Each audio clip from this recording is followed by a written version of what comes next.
So good day, everyone, and and today Antoine is having his coffee in the morning, and I don't have my coffee, so we had a heated discussion before starting. I envy you, Antoine.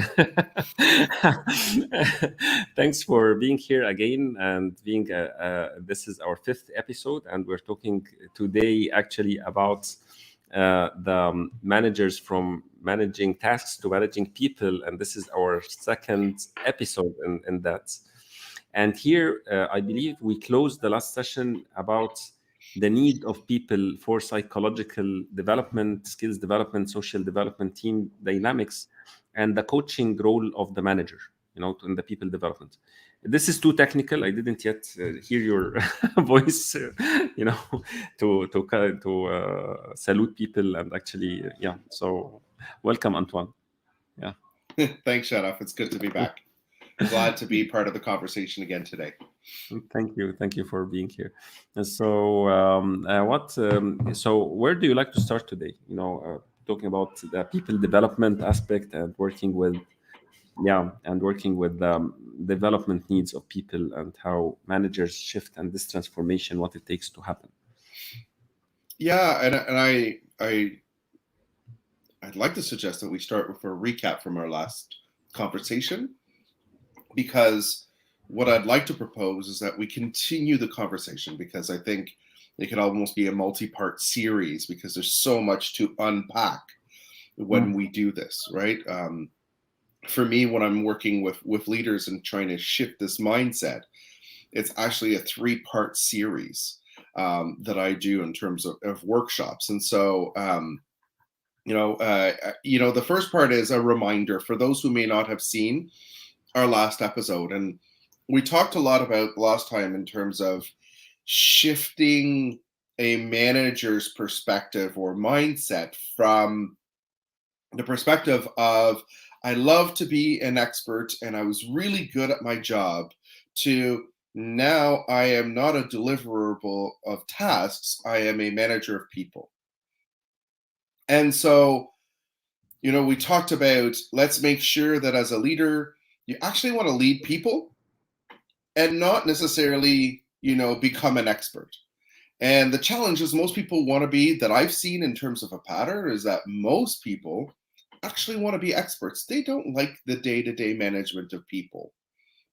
And so already being mindful that, for us, it's kind of like, as leaders, we need to shift how we approach things. And we used an analogy last time that I'd like to continue to use, which was all around, a football team, in the Middle East and in Europe. It's football. For us, unfortunately, in North America, we call it soccer, because there's another sport called football, and that creates confusion. But I will stay with football as you guys talk about it. And we talked about, the challenges of being a player coach, which is what most managers do, right? Those managers who are both executing work, are still experts within their team, but are trying to lead the projects, lead the teams, and they're struggling. And so, just like anybody who's a coach, but's also on the field, I talked a lot about that role. The most effective coaches are on the sideline. They get to see what's going on. They get to see how the team is performing. They get to see how things are, are playing out, and they get to be able to direct and to support. And so we need to start kind of shifting as leaders from that expert role to that leadership role. And I think, um, it's really, for me, it's always been an analogy that's really helped, that kind of, what a soccer team helped me learn about business. Well, it's a really great, when you sit back and think, who are your highest paid players on a professional soccer team or a football team, right? Like, it's not going to be your coach or your general manager. And yet, when it comes to business, we think that it's your general manager that's supposed to be paid the most. That's your CEO. And yet, again, they're not the ones who have the greatest impact. They're the ones who are, yes, they have to be well paid, but why do they have to be the best paid? And I think, so part of it today is kind of continuing to build on that. And You know, how as we shift from managing tasks, which is this kind of dependency, people come to see us, we see where it is, we tell them how to do it, we tell them what we expect, they go off and do it, come back, right? And we're getting that back and forth. I think last time you were mentioning, the challenge of nothing gets approved or moved forward until the manager actually sees it and signs off on it, and everything's dependent on this. So it's like work almost stops because of this. And that comes from a culture of delegating tasks. Where we have to shift is about that culture of how do my team perform just as well when I'm not on the floor, when I'm not delivering, and how do I help my team to do that? And so it's about being there for your team instead of you being the leader. And in doing that kind of approach, it allows us to build the trust that our team members need, that our colleagues need from us. It allows us to build the compassion that we can have for them so that they can feel like they're part of a team. We can help build that stability, and we can really create that hope. And so when we look at being leaders, there's actually four needs of people who are part of our teams. And that's the trust, it's the compassion, it's the stability, and the hope. And if we're able to address those four things, that's how we're able to create a greater engagement. That's your role. And I was getting ready for today's conversation, and as I was dropping off my daughter, and driving back, I was thinking about if you truly want to be a manager, probably one of the best ways to figure out if you love leading people or if you want the title for your next raise. Okay. And I can understand that at most organizations, you have to become a manager or a director to get more pay. And I think that's the first thing we need to change in our culture. And, I think this is a whole other conversation. But, but, if you really want to be a manager of people, imagine leaving your industry and managing a team of people where you have no expertise or knowledge, where Wow. you have to rely 100% on your team. And it's about you being a great manager versus you being a great player.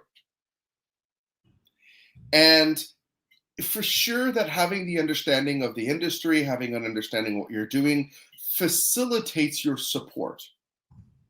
The flip side is if you really want to figure out, and this is a challenge I'll launch to any kind of manager out there, or any aspiring manager or aspiring leader, is if you really think you want to be a leader and you love managing people, great. Go find a job or go find a contract for 6 months to a year and just try leading people that you have no idea what they're doing and you have to rely on them. What a And what it challenge. is, What a well, challenge. You're, that's, what? I just, this is something that's not, I cannot do this, it's, it's a very daring challenge, Antoine, so when it comes to, it's really a very daring challenge. but why is it so daring, Shahab? It's Why? actually, if you're, yes, when you're a people manager and you understand how to lead people, coach them, and this is something we understand from our perspective, because this is what we support leaders and managers to do across industries.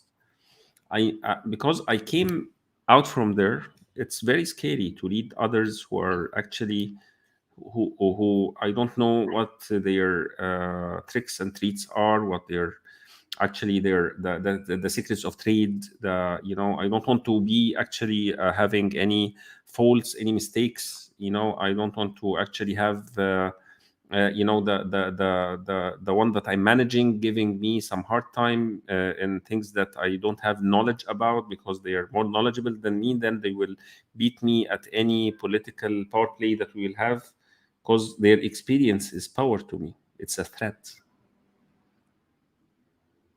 But no, experience and their knowledge is the power to you because it Hmm. allows you. So So Sharaf, it's like saying they're a phenomenal soccer player, so I don't want them on my team because they're better than me. Yes, That's what exactly. you've just finished saying. That player plays better soccer than me, so I don't want them on my team. And this is exactly what small teams are actually. They're not taking the lead or taking being the head of the game. It's not only about the budget.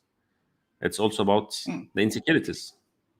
It's so this Yeah. this challenge is actually triggering insecurities totally. This to leave your industry and manage people and yet still become a really good people manager.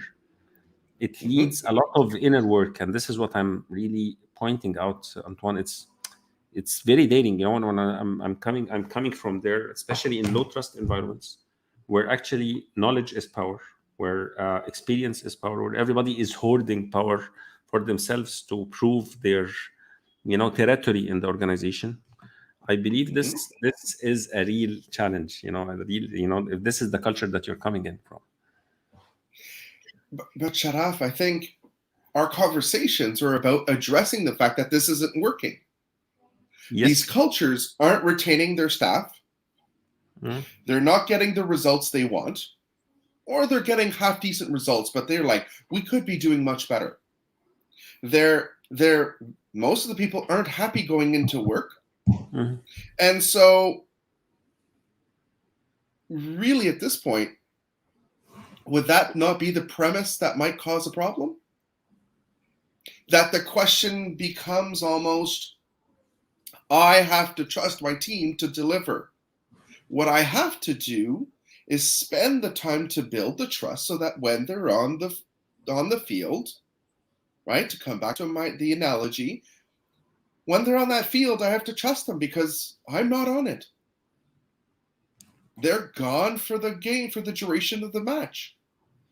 I get to touch base about halfway and I get to give some guidance, but ultimately it's their decision. That's the reality, right? Of our workplace. Mhm. And it's in creating and if you've ever played sports, if you've ever done this before, you will know that like it or not, the teams where the coaches don't have any of that trust, Mhm. they're not the ones who win. Yeah, Okay. that's very true. And yet, and why is it okay in sports and arts, in all of the other things? Why is it, Mhm. but not, why are we not doing this at work, which is where we spend the most time, which is what we depend on for our livelihoods, right? Where it's something that if you're looking at the amount of time that you spend awake, you're spending 70% of your awake time Mhm. at work. Yes. So why is 70% of our time not where we're trying to be our best and not trying to create an environment for us to succeed? That's a very powerful question. And actually, sometimes, in some cultures, and this is something I'm encountering here, in many organizations, and actually even in the, yani, even in the rest of the 30%, if we talk about 70% at work, even at 30%, looking at that people can change and people can be better. We're looking at the potentiality of the leadership role, or my role in making life of people better, easier, and behaviors can change, impacting the behavioral change and culture change around me, is really, it's is not in the perception, on the consciousness of many people. So in a way, I feel powerless about the fact that I'm beaten up by the nurturing and the existing system and culture. It's overpowering me. I'm not that powerful to make any change or any impact in how people are doing what they're doing. But are people not complaining and unhappy? Because, by the way, I think this is a worldwide phenomenon. Because in Mm. Canada and North America, of the teams that I work with, it's the same thing. And I've seen it with some of the businesses that I worked with in Africa as well. So I don't think that it's a regional piece that we're looking at. I think it's about we've gotten into this place where leaders pay themselves more because they wanted to give themselves that kind of recognition. And this is kind of this is what we need to start figuring out is this truly, is it the general manager that made teams win, or is it the players who are on the field and then all of the supporting team that allowed them to be at their best that allowed a team to win? Mm-hmm. And time again. And so the first thing I think we need to do is just, if we're not happy as individuals, because by the way, again, it is something that we face here as well. I'll talk about, I'm based out of Ottawa, and we see it every day. So it's that people are not happy at work, but also not happy in their lives because they're going through the motions.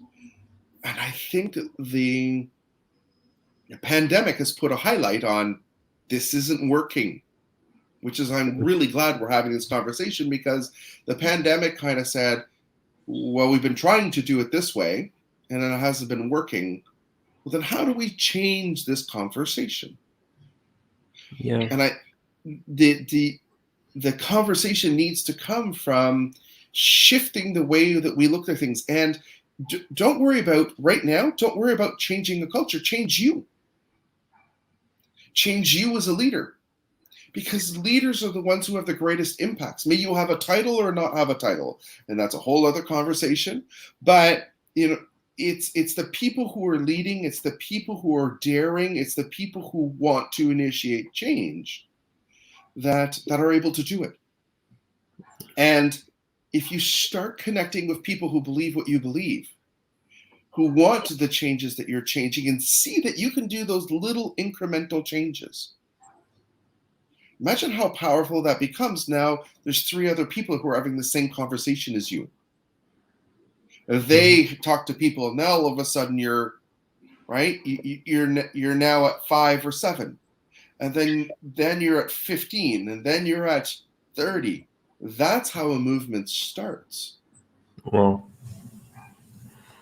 And so if as a leader you're going, this doesn't make any sense, but this is the system, well, why not start small changes? Actually, the power of small changes, and I believe in that, because this is actually my life story, and I believe that it's even if it's a very incremental small step, how it will ripple afterwards is really how the snowball effect, how it happens. This is something that needs a core belief, that I can make a difference, a core belief that I am powerful, a core belief that people can, and the world and the system can be better. It needs just collaborative efforts. Mm-hmm. A core belief in the goodness of people, a core belief in the kindness, in the genuine kindness that we all are seeking. And sometimes what I see, and sometimes that people didn't receive this even in their childhood, or in their development phases, or in different. So how can they give it while they didn't receive it in the beginning? And I think the first step is going, let's have an impact on others. And as leaders, I think we have this opportunity. I may not have received it, then why wouldn't you take the time to actually offer it to others? And if we're able to start slight little shifts, as simple as, like I was saying, I realize I really love people. I realized I wanted to be an expert, and the only way that I could get a raise was this. Just being honest with yourself in terms of your role and how you play it will allow you to better understand how you function, even if how you show up for your team. If you're saying, as a manager, I'm coming in with the expertise, that's how I want to manage. There are a lot of people who won't want to work under you. That's okay. You are their There are savior. people who Your there are people expertise who are is going their to turn savior. around and go, I want to learn from this person. So although they're the stopping point and they're the expert, I want to be under them. Now, understand that if you play that role at a certain point, you're going to get people who are just going to do what they need to do so that you can remain your expert. They Mm-hmm. do their piece and they feed into you. Or it's going to be people who want to learn to grow. And so they're going to come and see you and you become that development piece. And in 2 or 3 years, they're gone onto something else. Mm-hmm. So if that's the model that suits you as a leader, it's not mine. And it's not the one that we often see as success. But if that's what you want to bring because this is what you've been living and this is all you know, then just don't worry about change your expectation that your team is never going to become experts like you because they depend on you, because that's how you've created as a culture. Mm-hmm. And don't expect that anybody who wants to be better than you is going to stay on your team because you don't allow it. Mm-hmm. And so if you come into your workplace in terms of, I'm going to have good employees, probably not excellent, but they're going to be good, but I have to polish everything up. That's the team and that's the dependency on you. And the flip side to that is also the ones who want to become the experts, who might become better than you, aren't going to stay because you're not going to give them that room. And be comfortable with that shift. Just that realization changes how you transact. You're not going to be mad at somebody who leaves after 2 years and you're going to see their career growth and go, why didn't they stay here? Because you're not creating that environment. And don't be mad at the people who are just, oh, they're good. They're not excellent, right? And they depend on you because that's what you've created. And so when you're not around, by the way, business won't move forward. But that's what you've created as a leader. And if you're able as a leader to turn around and say, this is what I want to create because this is what I know and this is what I'm comfortable with, then don't get mad when people don't show up in a different way. Appreciate and recognize that as a leader, you actually set that tone. Mm-hmm. And I love this stat that Gallup shares. They talk a lot about, they have statistics, and I don't remember. I think it's over 70%. I don't remember exactly, but they say most people join a job because of the job description. So it Yeah. sounds really good. Here's where I get to do the expertise, etc. 70% of people leave, and I think it's actually higher than that, but actually leave because of the manager. Yes. They're not, That's it perfect. doesn't make it, they have their dream job in terms of job description, but they don't have a manager that they can work under or want to work under. They're going to leave. Yeah. Or they're And going to stage a coup, right? Like where they're going to get rid of the manager, but that's less likely. well, I totally agree. And actually, what we see in most of the technology organizations, engineering organizations, that the manager, is selected because of the technical competency and the ability to support the technical learning of others, and maybe how to they teach the technical learning to others. However, this is something I believe is, doesn't make what took them there will not take them, above that. And on the other hand, some of them, really, I saw lots of managers, technology managers, engineering managers. They're really super kind that they actually don't use the full spectrum of tools of development to support, any behavioral change in their people. They want to take over, protecting them, very protective, very nurturing in their, but not to impact change and see a development track, see a growth path, and set a growth path for, for their employees. So how can this transformation start? When how can we actually take the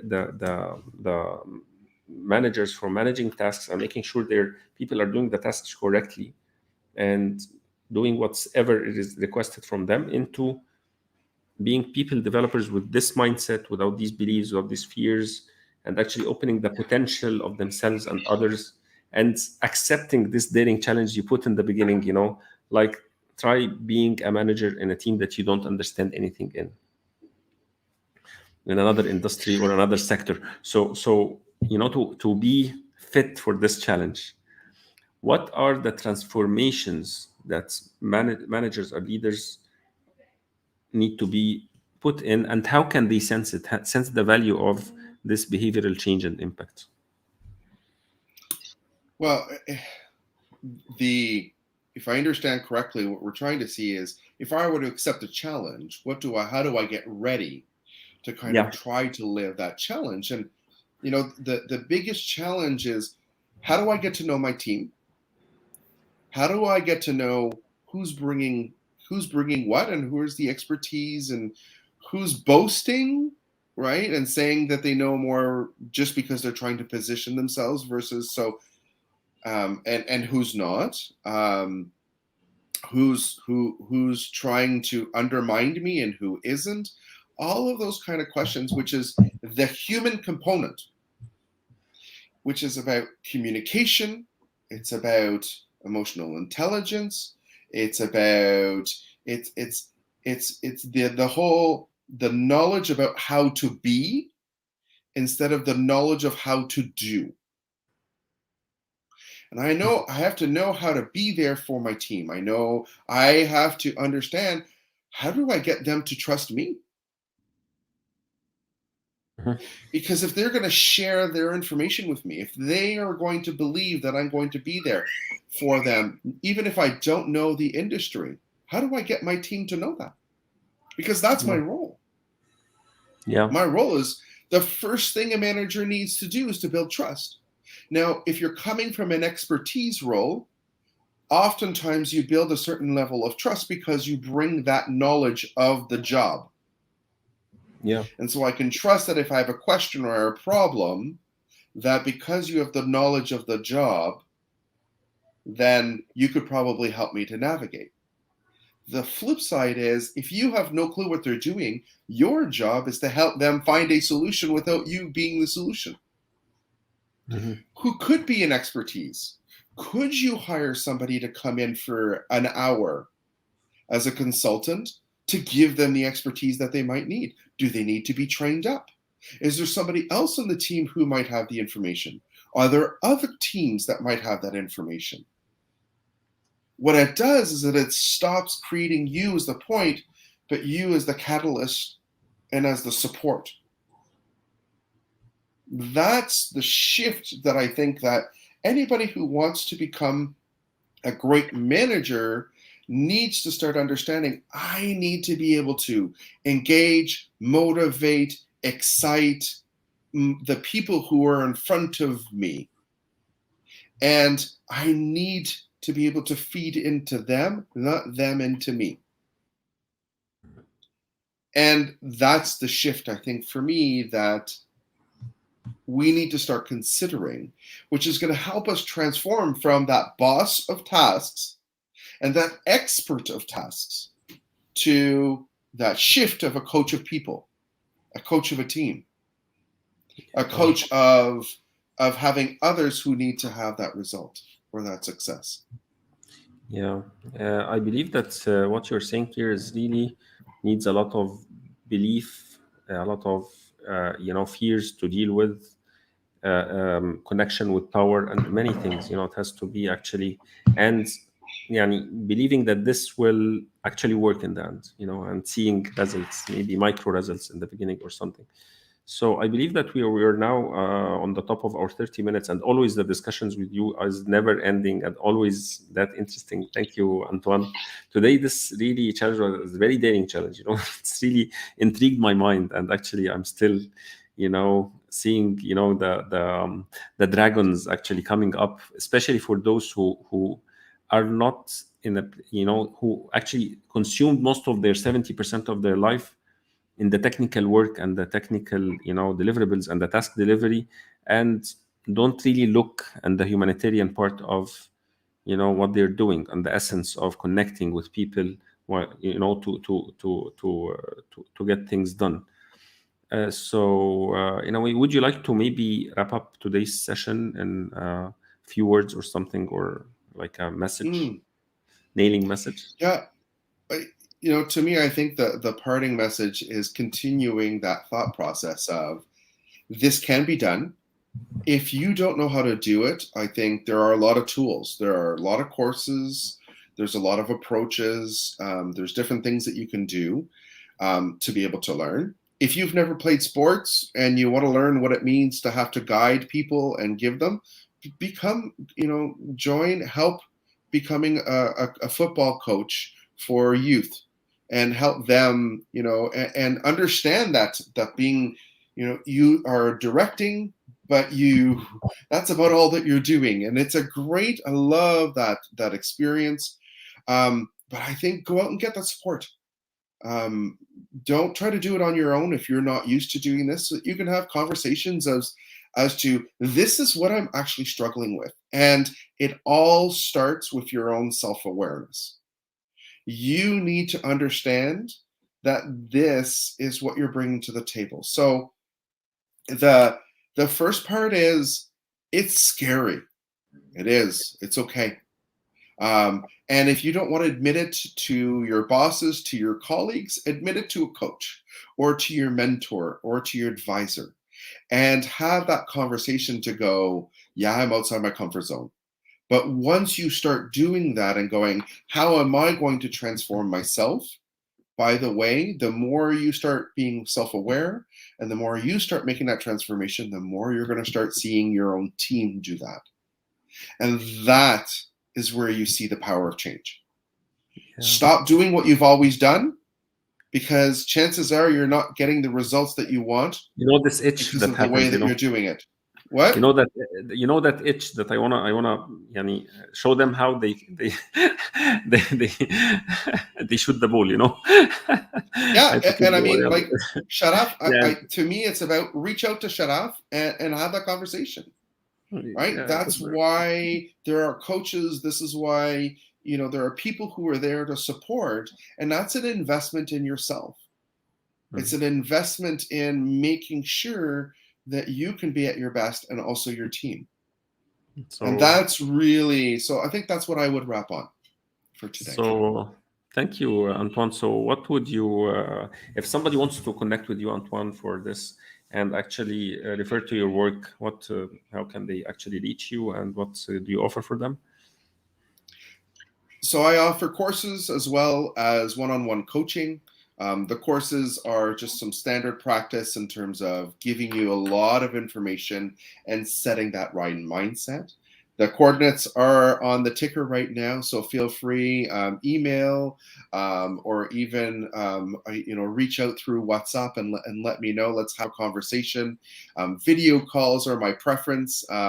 Even though the world is opening up, we're not traveling as much as we used to. But really, if you are trying to change your mindset, that's where I come in. And once you've started changing your mindset and you want somebody to help you build, the habit and to make sure you stay on track, I think this is where you work with Sharaf, and I think this is where our synergies really work well in terms of being complementary.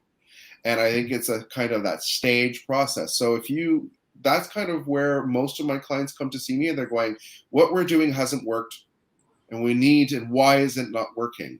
And Sharaf, as you know, I ask those bigger questions of, okay, who are you? What are you bringing to the table? What do you really want to do? Yes. And once we start addressing that, that's what helps us guide everything else. So that's Yes. how I help. That's how I work. Look forward to connecting and helping folks.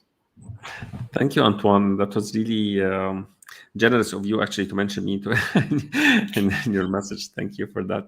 And you're always generous sharing with everyone. I believe being a client to you for some time, I believe that it was really very beneficial for me to get put me in focus and really understand things and see things with a different eye, and even these conversations. Thank you for that. So our next episode is, by the end of the year, is 28th of December 2021. Yeah, 4 p.m. Cairo local time, 9 a.m. EST, right? So stay tuned. What will be our promise for the end of the year, episode? That's episode 6 for us. So what will be our, Yes. where will we continue our discussion in the same topic, or we will have maybe another shift? Yeah, definitely. I think there's still so much more to unpack around all of this. Yeah. I would love to hear what the community thinks and where you'd like us to tackle. I think part of what we can try to do as well as we get close to the end of the calendar year is looking at how do we help people get ready for 2022.